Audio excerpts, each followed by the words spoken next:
तो वो उदाहरण मर्यादा पुरुषोत्तम है और योगीराज श्री कृष्ण है। योगीराज श्री कृष्ण के बारे में भी महर्षि दयानंद सरस्वती ने उनको कहा हुआ है कि वो आप्त पुरुष थे। स्वामी ने घोषणा किया कि उन्होंने पूरे जीवन में एक भी कोई पाप कर्म किया ही नहीं। वो आप्त पुरुष थे, उनका जो आचरण था वो आप्त पुरुषों के सदृश था और उन्होंने अपने जीते जी कोई पाप कर्म नहीं किया। तो हमारी भारतीय संस्कृति के साक्षात अगर कोई उदाहरण के रूप में कोई पूछे कि तुम्हारी संस्कृति का पालन करने वाले लोगों का नाम बताओ, तो आप भगवान श्री कृष्ण को अपने सामने प्रस्तुत कर सकते हैं। कृष्ण भारतीय संस्कृति के एकदम आदर्श पुरुष है। कहाँ किन परिस्थितियों में कब कैसा बर्ताव करना है, कब कैसा व्यवहार करना है, वो भगवान श्री कृष्ण का आचरण है। बचपन में ही जब गोकुल का सारा दूध कंस के राज्य में चला जाता था, मथुरा चला आता था, गांव का खांटी दूध, गांव का खोया, गांव का दही, वो सब का सब राजाज्ञा के कारण से मथुरा आ जाता था, शहर आ जाता था। तो बचपन में ही कृष्ण भगवान ने अपनी मंडली बना करके उसको रोकने की पूरी व्यवस्था की। सत्याग्रह आंदोलन के पहले सूत्रधार श्री कृष्ण हैं, जिन्होंने बचपन में ही सत्याग्रह किया कि नहीं, राजा के यहाँ नहीं जाएगा, हमारा सामान हमारे प्रयोग के लिए होना चाहिए और जो व्यक्ति उसको उत्पन्न करे वो खाए पिए और राजा को अगर चाहिए तो उसको पैसा दे करके खरीदे, इससे उनको पैसा दे। कंस के राज्य में सब होता नहीं था, तो कृष्ण भगवान ने बचपन में ही इसका विरोध किया और दही वही जो लोग लेकर के जाते थे उनको रास्ते में रोक करके उनका दही वगैरह छीन लिया जाता था। उसको आपस में बांट के खा जाते थे या फिर उनको अपने घर ले जा करके रखने को कह देते थे। कोई मक्खन, कोई दही, ये सब शहर नहीं जाएगा। शहर वाले आए, ले जाएं और पैसा दे करके लेके जाएं, उसके बदले में हमें अपना सामान देवें। ये व्यवस्था कृष्ण भगवान ने बचपन में ही लागू किया। जिहाद की शिक्षा अगर कोई देने वाला था तो वो पहला व्यक्ति श्री कृष्ण था, जिन्होंने कह रखा हतो वा प्राप्स्यसि स्वर्गम जित्वा वा भोक्ष्यसे महीम। अगर तुम अन्याय के प्रतिकार के लिए युद्ध करोगे तो हतो वा, यदि मर गए तो भी चिंता मत करना क्योंकि स्वर्ग मिलेगा, और अगर न मरे, बचे रह गए, जीत गए तो भोक्ष्यसे महीम, तो धरती का भोग करोगे। तो दोनों ही स्थितियों में तुम्हारा लाभ ही लाभ है। जी जाओगे तो भी ठीक है, नहीं जिए तो भी ठीक है। मृत्यु हो गई तो स्वर्ग जाओगे और नहीं किया तो राज्य पर, धरती पर स्वर्ग भोगते रहोगे। इसलिए अन्याय के विरुद्ध व्यक्ति को सदैव खड़े रहना चाहिए, अन्याय के विरुद्ध युद्ध करना चाहिए। ये जिहाद की, धर्म के लिए युद्ध करने की पहली शिक्षा कृष्ण भगवान की थी। आजकल जो लोग जिहाद कर रहे हैं वो एक संप्रदाय को, एक मजहब को, एक व्यक्ति को, जो व्यक्ति ना माने उसके खिलाफ कर रहे हैं। और श्री कृष्ण का जिहाद जो था वो धर्म के लिए था, अधर्म के खिलाफ खड़े करने की बात थी। जहां जहां अधर्म है वो नष्ट किया जाए, जो धर्म उसको प्रतिष्ठित किया जाए। तो सत्याग्रह का, विरोध का आंदोलन, खिलाफत आंदोलन चलाने का पहला तरीका श्री कृष्ण ने दर्शाया। जिहाद का पहला तरीका श्री कृष्ण ने अर्जुन को समझाया। कृष्ण इतने बड़े नीति शास्त्री हैं कि जीवन के किसी भी क्षेत्र में अगर आपको कोई शंका लगती हो, कहीं कोई विचिकित्सा मन में पैदा होती हो, कोई ऐसा भाव आता हो कि यहाँ पर क्या निर्णय करना उचित रहेगा, तो आप कृष्ण भगवान को वहां पर खड़ा कर लीजिए। कृष्ण भगवान आपके जीवन की प्रत्येक समस्या के समाधान के लिए आपको रास्ता बताते दृष्टिगोचर होंगे। वो इतने बड़े योगी थे, अपने योग की घोषणा उन्होंने स्वयं किया, अपने आप स्वयं घोषणा किया कि बहूनि मम जन्मानि जातानि तव च अर्जुन। हे अर्जुन, मेरे और तेरे अनेक जन्म हुए हैं, तान्य हम वेद सर्वाणी नत्वम वेद परंतप। उन जन्मों को मैं जानता हूँ लेकिन तू अपने जन्मों को नहीं जानता है। इसका मतलब संस्कार साक्षात करणात् पूर्व जाति ज्ञानम योग दर्शन के सूत्र का व्यावहारिक रूप प्रदर्शित करने वाले भगवान श्री कृष्ण थे।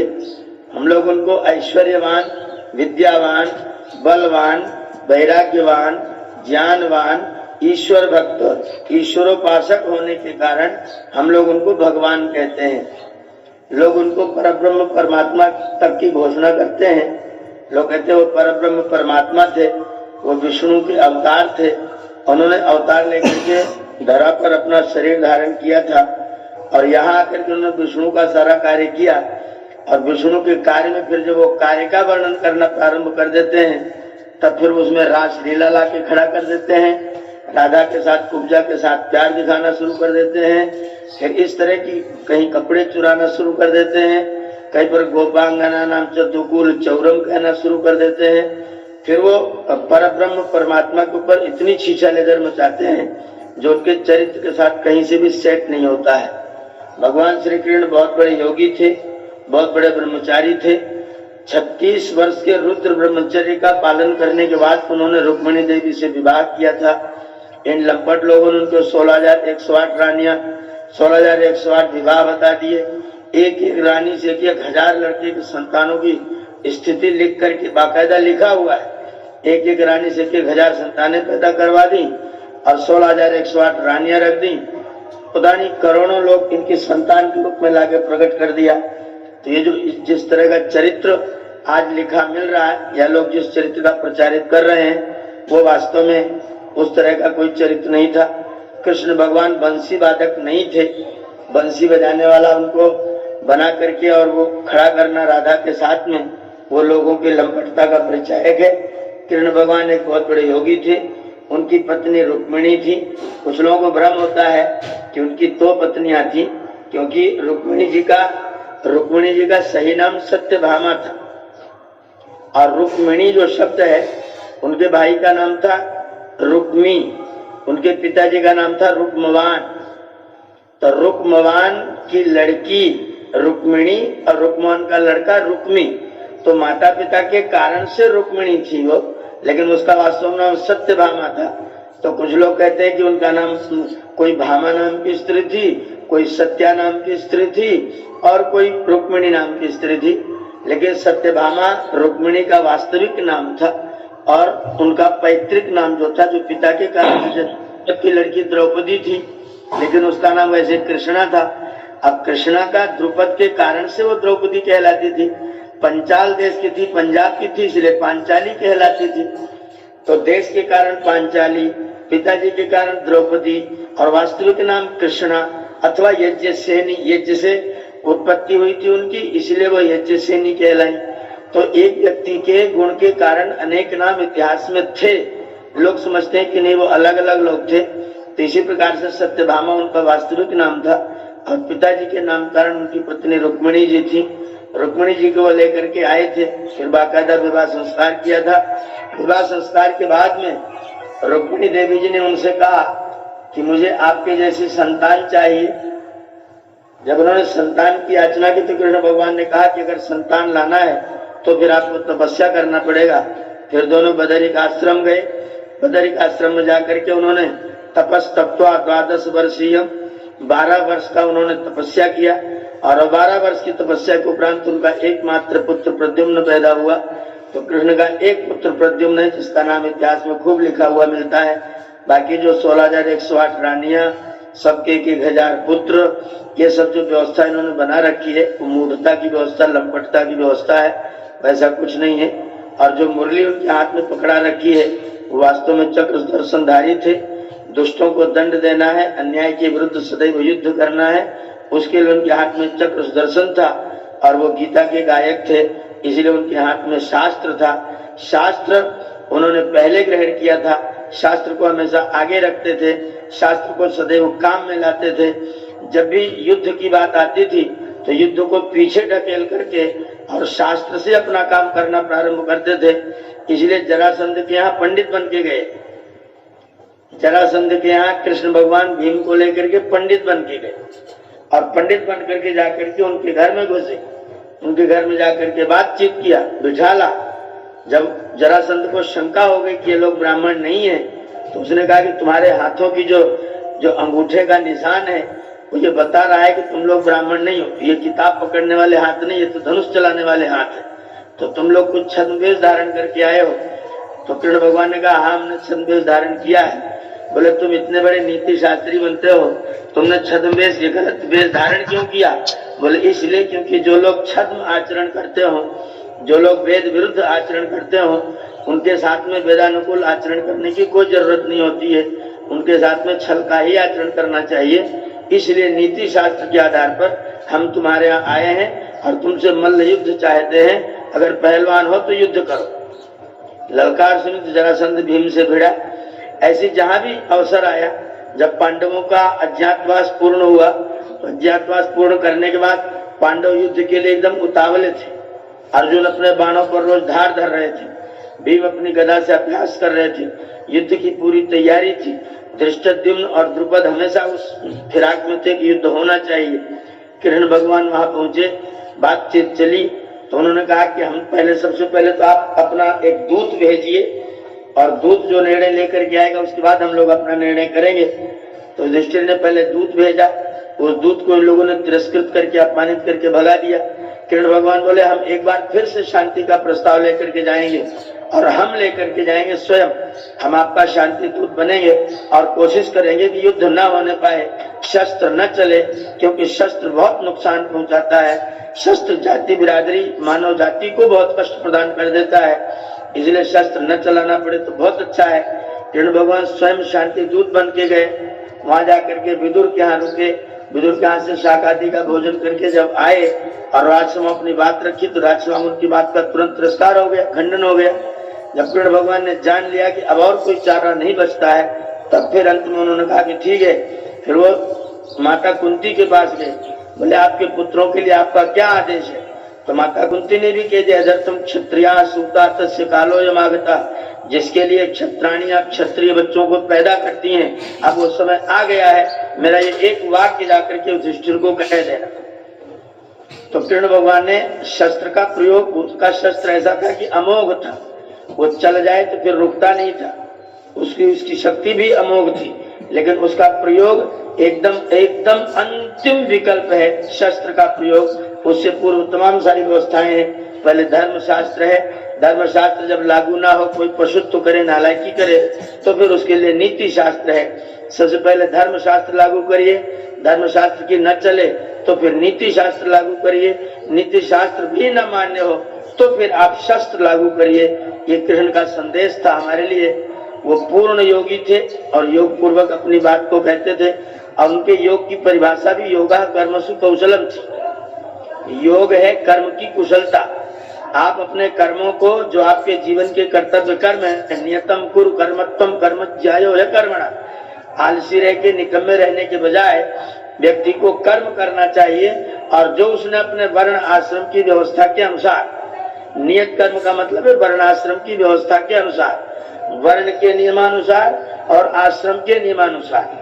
ब्राह्मण है तो ब्राह्मण कर्म, क्षत्रिय है तो क्षात्र कर्म, वैश्य है तो वाणिज्य कर्म, और शूद्र है तो सेवा कर्म। ये उसका अपना नियत कर्म है। अगर वो आज ब्रह्मचारी है तो विद्या ग्रहण, गृहस्थ तो सुसंतान का निर्माण, वानप्रस्थ तो ईश्वरोपासना की योग्यता, और संन्यास है तो ज्ञान का आवंटन। ये उसका आश्रम का नियत कर्म है।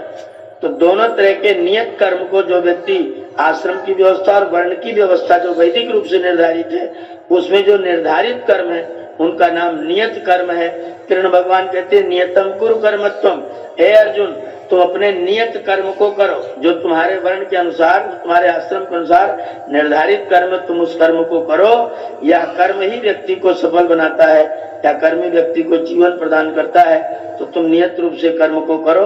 तो ये शिक्षा भगवान कृष्ण ने गीता में दिया हुआ है, बड़ी पवित्र पुस्तक जिसमें भगवान ने गीता का गायन किया हुआ है। लेकिन भगवान माने अगर कोई परब्रह्म समझता हो, अगर कोई परमात्मा समझता हो, तो व्यक्ति बहुत भ्रम में है।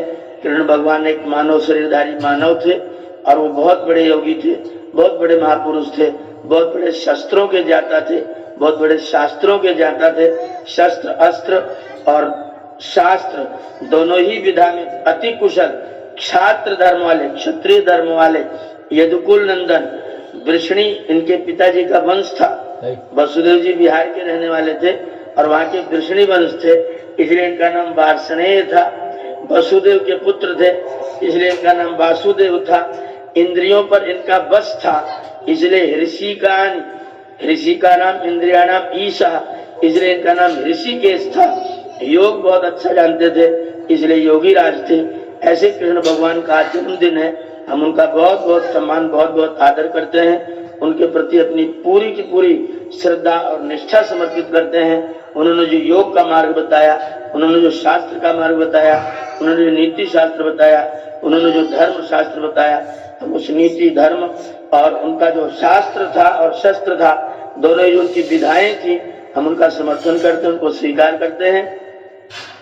और जन्म दिवस के अवसर पर 5249वें जन्म दिवस के अवसर पर हम कृष्ण भगवान को बड़ी श्रद्धा और निष्ठा से उनका आज स्मरण करते हैं, उनको याद करते हैं और मन में संकल्प भी करते हैं। जन्मदिन के अवसर पर ध्यान रखने की चीज है, किसी व्यक्ति का शरीर छूटने के बाद उसका जन्मदिन मनाना या उसका पुण्य दिवस मनाना, दोनों का एक ही उद्देश्य होता है कि उसने जो अपने जीवन में नियम निर्धारित किए थे, उन नियमों के प्रति मैं अपने मन में संकल्प धारण करूंगा।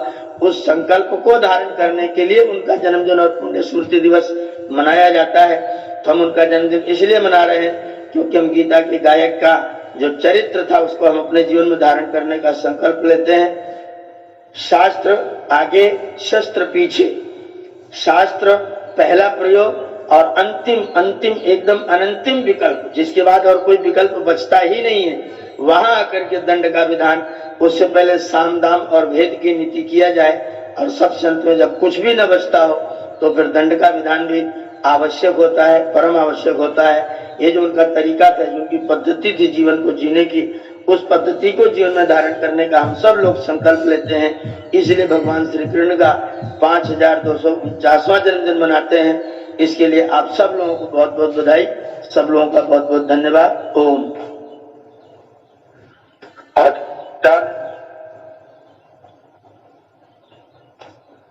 जी। ओम आचार्य जी, थोड़ा सा इनके जन्म के बारे में, जो कंस को आकाशवाणी हुआ और जेल में बंद किए और 6-7 पुत्रियां हुई, क्या ऐसे इस बारे में इसके बारे में ये जो कहा जाता है, ये सब इसको बोलते हैं किंवदंती।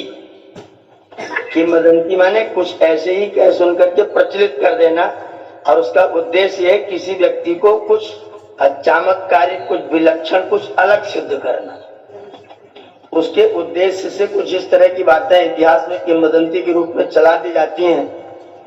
कंस इतना दुराचार कर रहा था प्रजा के ऊपर, तो उसको तो जो पाता था, जो भी बुद्धिजीवी होता था, वो सब कहता था कि तेरा मारने वाला पैदा हो चुका है और तू जिनको बहुत चाहता है ना, वही लोग तुझे मारेंगे।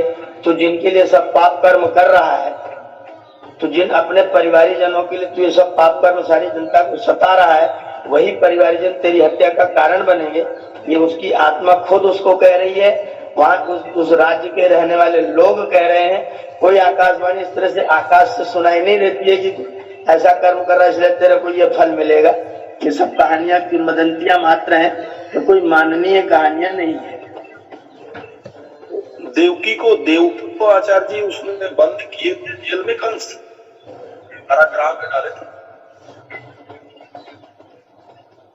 उसमें जो वसुदेव थे ना, वसुदेव कंस की सेना के ही एक सैनिक थे। ये मगध के रहने वाले थे, बिहार के, वहां से आए थे और इन्हीं की सेना के सैनिक थे। और वसुदेव जो थे, वसुदेव का देवकी का विवाह जो था वो कंस को मान्य नहीं था। कंस अपने ही सैनिक को, जो हमारे यहाँ नौकरी कर रहा है, उसके साथ में बहन का विवाह करने को कंस तैयार नहीं हो रहा था। लेकिन उग्रसेन जी की इच्छा थी कि इनका विवाह हो जाना चाहिए। तो उग्रसेन की इच्छा थी लेकिन कंस की इच्छा नहीं थी, तो कंस ने उस इच्छा के विरोध में इन दोनों को नजरबंद किया हुआ था। वो इसलिए नजरबंद नहीं किया कि तो सत्ता होगी वो तेरे को मारेगी। ओम आचार्य जी भगवान श्री कृष्ण से बलदाऊ जी कितना बड़े थे बलराम?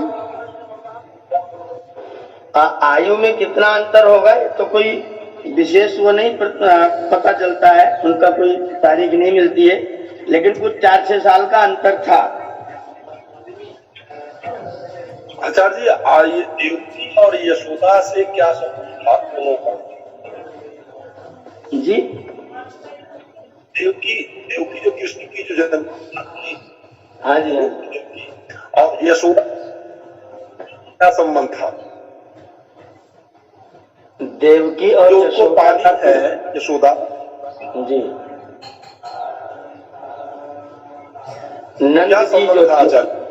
नंद जी जो थे वो गोकुल के जमींदार थे और नंद संज्ञा उसको मिलती थी उस समय जिनके पास में 1 लाख गायें होती थी, उन लोगों को नंद की संज्ञा मिलती थी, नंद की उपाधि मिलती थी।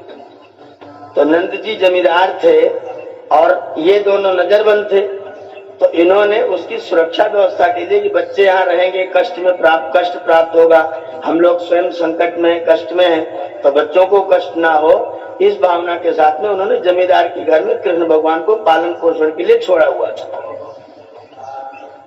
देवकी और यशोदा का कुछ संबंध रहा कि नहीं रहा, इसके बारे में मुझे और देखना पड़ेगा, मैंने कहीं पढ़ा नहीं है। ओम आचार्य जी, ये राधा के बारे में भी थोड़ा स्पष्ट कर दें, काफी भ्रांतियां हैं, भ्रम है, किस रूप में राधा जी को स्वीकार करें हम? राधा का वर्णन पूरे भागवत पुराण में कहीं भी नहीं है। जी श्रीमद् भागवत पुराण में राधा का नाम भी नहीं है। जी। महाभारत में राधा का कोई नामो निशान नहीं है। एक ब्रह्म वैवर्त पुराण गया है, उस पुराण में राधा की उत्पत्ति 3 प्रकार से बताई गई है। पहला प्रकार तो ईसाइयों के बाइबल के तरीके से कृष्ण भगवान की एक हड्डी पसली निकाल करके उसमें से राधा को पैदा हुआ दिखाया गया है। जैसे आदम की हड्डी पसली निकाल करके हवा के निर्माण हुआ है बाइबल में, उसी तरीके से कृष्ण की बाईं पसली से राधा का निर्माण किया गया है ब्रह्मवैवर्त पुराण में। एक तो ये है। एक दूसरा प्रकार ये है कि राधा जी जो थी वो आदि शक्ति थी, वो शक्ति रूप में वहां पर परिकल्पित है। तीसरा प्रकार ये है कि यशोदा के भाई थे रायण और रायण की पत्नी का नाम था राधा। तो तीनों प्रकार की राधाओं का वर्णन ब्रह्मवैवर्त पुराण में लिखा हुआ है। अगर राधा कृष्ण की मामी थी, यशोदा की ननद, यशोदा की भाभी होने के कारण से अगर उनकी मामी थी,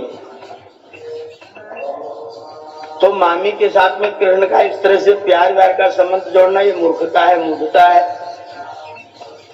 अगर वो आदि शक्ति थी तो फिर उनका शरीर होने का कोई मतलब नहीं है। अगर वो बाई पसली से बनने की बात है तो बाई पसली से कोई बनता नहीं है, ये अवैज्ञानिक कथन है। दूसरा ब्रह्मवैवर्त में जो कहानियां लिखी गई हैं वो इतनी गंदी, इतनी अश्लील और इतनी व्यर्थ की हैं कि आप उनको पढ़ेंगे तो आपका दिमाग खराब हो जाएगा। यशोदा जी कृष्ण भगवान छोटे से थे, 2-2.5 साल के ही थे, गोद में लेके घूम रही थी जंगल में।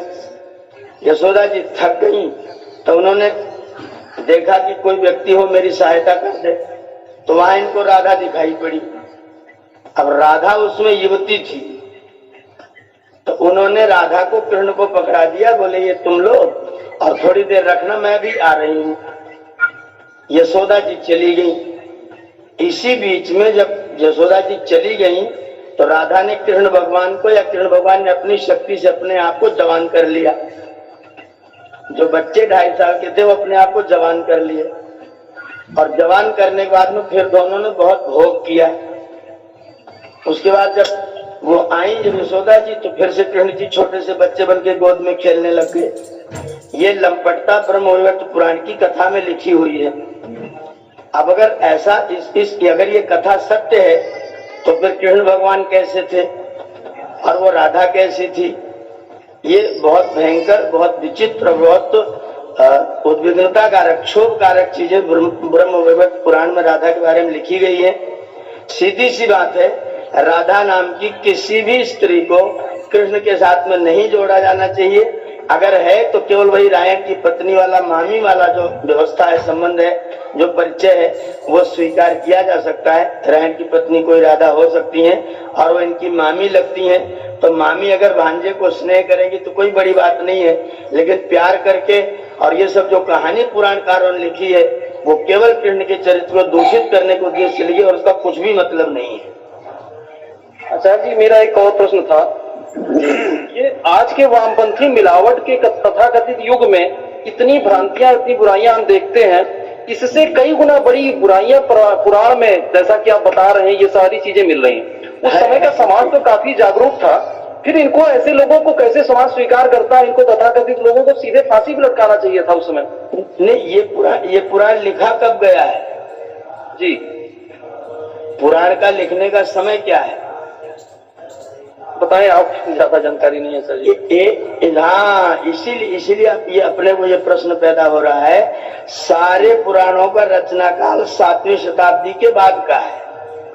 अच्छा, अब 7वीं शताब्दी का मतलब समझिए किनका राज्य था, कौन फांसी किसको देगा? जी। ये जो इन्होंने व्यास के नाम से इनको प्रचलित किया है, वो इसलिए प्रचलित किया क्योंकि हम लिखेंगे तो हमारा कोई इस तरह मानेगा नहीं, बल्कि हमें तो जूता पड़ेगा, पक्का है। तो इन्होंने उसको व्यास के नाम से छपवा दिया, जिससे मैं कम से कम बचा रह जाऊं, और व्यास के नाम से जाएगा। चीज समाज में भेजनी, व्यास के नाम से भेज दो। ये वामपंथियों के द्वारा, मुगलों के द्वारा ही लिखाई गई चीज है। ये कोई उस समय अपने जो समय था ठीक ठाक, उस समय का लिखा हुआ एक भी पुराण ग्रंथ है ही नहीं। जी आचार्य जी, ये कह रहे हैं कृष्ण और बलराम ये दोनों सगे भाई थे कि इनमें कोई और? नहीं, सगे भाई नहीं थे, सगे भाई नहीं थे, चचेरे भाई थे।